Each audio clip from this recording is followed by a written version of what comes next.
How to run iOS apps on macOS. First, check macOS compatibility. Ensure your Mac is running macOS or later. To check your macOS version, click on the Apple logo and select About this Mac.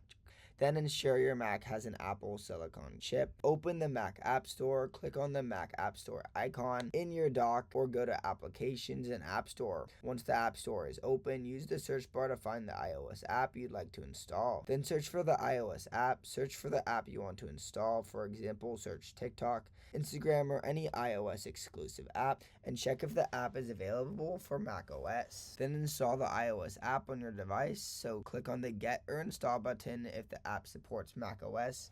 You will be able to download and install it just like any other macOS app. For M1 or newer Macs, the app will run as an iOS app on macOS. Then wait for the app to install. Once installed, you can open up the iOS app on your Mac. Launch the app by either searching for it using Spotlight Search or clicking the app icon in the Launchpad or Applications folder. If this helped you, subscribe. Keep in mind, not all iOS apps are available on macOS, as some developers choose not to have their apps compatible. Always check the iPhone and iPad section on the App Store. If this helped you, subscribe. But for now, goodbye.